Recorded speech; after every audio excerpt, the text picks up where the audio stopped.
I linked up Anne to Isaac McBold, who's the creative manager at Paping Gift Limited. Isaac has over 7 years experience in digital marketing and e-commerce and has worked with different industries on social media marketing campaigns and search engine optimization. Isaac was among the team that spearheaded the implementation of Facebook Blueprint program in Kenya.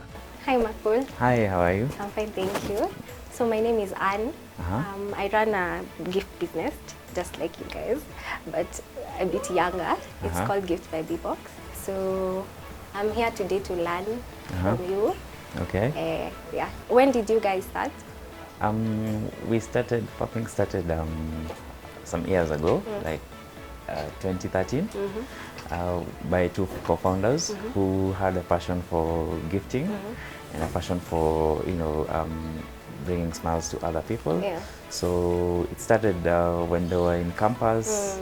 When they just started with like jewelries and other small gifts, but then now over the years it expanded to where we are right now, and it's been great.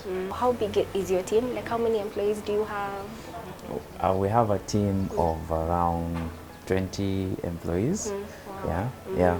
Well, based at the warehouse, where now it's split. The team is split into different departments, different shifts, just to make sure that everything is running throughout the week, throughout the year as well. Yeah. So how has it been? How has the gifting business been? Like being in a third world country, it's quite it's tricky. It's quite a challenge. Yeah. There's a lot to learn. There's a lot that you have to consider. Yeah. And even the whole supply chain, like trying to source the items, trying to find what is pleasing for what the clients will like, what they won't like, trying to think about who they are gifting and why they're gifting. So it's a big process, but over the years we've been able to gain the knowledge and the experience for different things about floral designs, corporate gifting, graphics design, the whole e-commerce process. So it's been a learning process throughout the years because see, we started with jewelry and then now we expanded to other segments.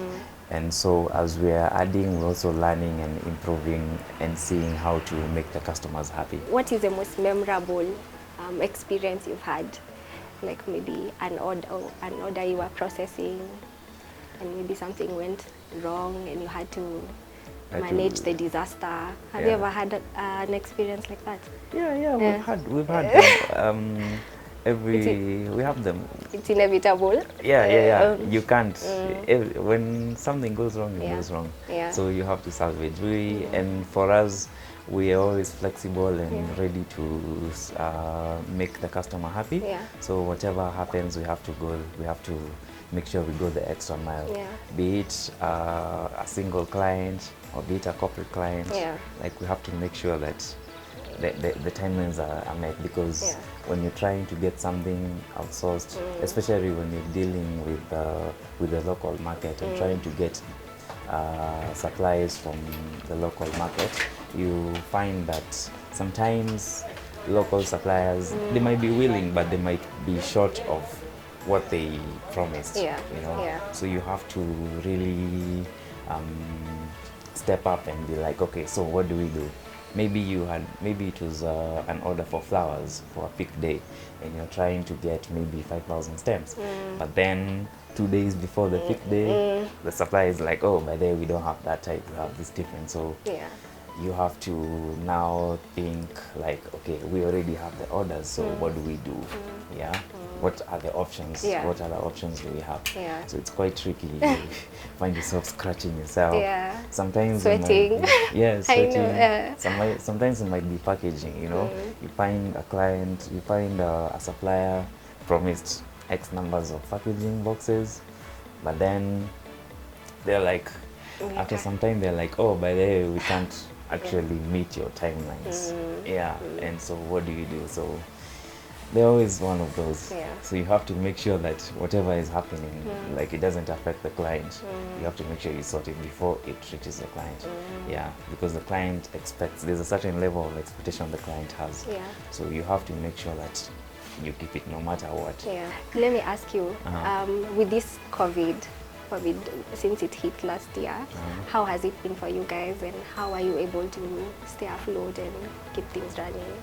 So COVID offered us an interesting challenge as a whole, even in the economy, because everything just dipped, and all the plans we had for the year, like, now had to be put on the shelf, like under the shelf. Like, now we can't continue with this. We need to cut costs. We need to look at where we can improve. We need to look at how now, based on people working from home and, you know, doing all these things, not going out, not going to the restaurant, what else can we do? People still need to celebrate. People still need to have fun. You know, people still need to send gifts to their recipients, like just telling them, oh, we're thinking of you. So we had to come up with ways of now trying to adapt to that and meet to now the new expectations, because now they're not doing cake and parties and nini. Now you're just enjoying the party in the house by yourself. Yeah, so we had to see how we can now curate different things that meet that demand, and at the same time ensure that the cost is low.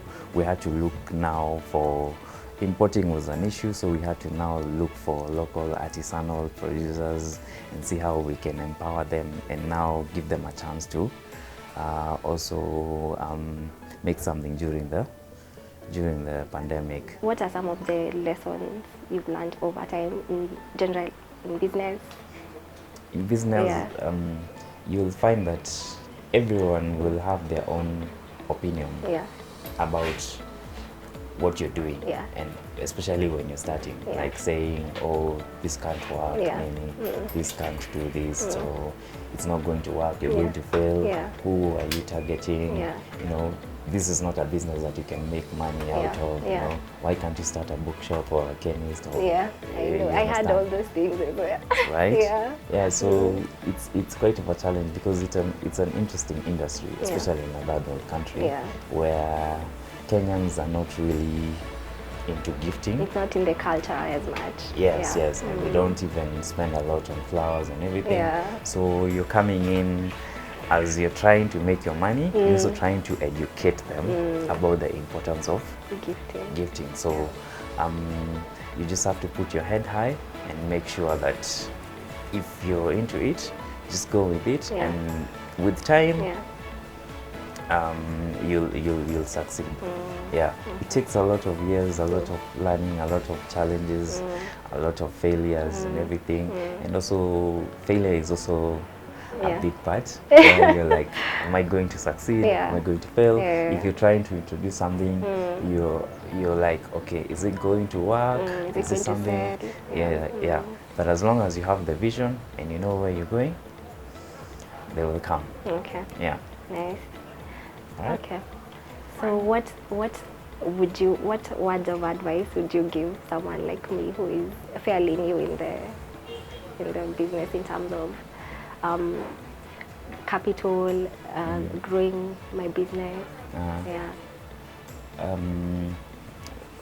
Some of the things we've picked up along the way is that you can't do everything by yourself. Yeah. And you need to set up some you need to have an e-commerce where now it's able to process so many orders at the same time and talk to clients and, you know, sort the different orders for you, and also curate different products based on the categories. So it's good to invest in a good system, and also now strengthen it using now social media and marketing and different partnerships. Okay. Yeah. Thank you so much for your time. I've learned a lot. Okay. And it's also very encouraging to hear that some of the challenges I'm facing, or I've had faced, it's normal, and it's okay. It's part of the journey. Yeah, thank you very much. And you guys are doing a good job. Yeah, thank you. Thank you so much as well for your time, Yeah. for coming to learn about us. Yeah. You have an amazing brand. Thank you. I love it, the whole B-Box thing. Yeah, it's thank you. amazing. Thank so you. I wish you all the best, and we're always happy when we see someone else joining our industry. Yeah. And we're like, yeah, there's enough market. Yeah. And it also ensures that now more people will be encouraged to get into consuming gifting and flowers and everything that is related to gifts. True. Yeah. So thank you so much for having watched the show. Hope you've learned a thing or two about the gifting business. If you're an entrepreneur out there and you'd like to be a part of the show, or like to give your feedback or have any queries, remember you can always reach us on our social media handles running below the screen. My name is Ian Dennis, and this is The Business Coach, where we help entrepreneurs better their businesses.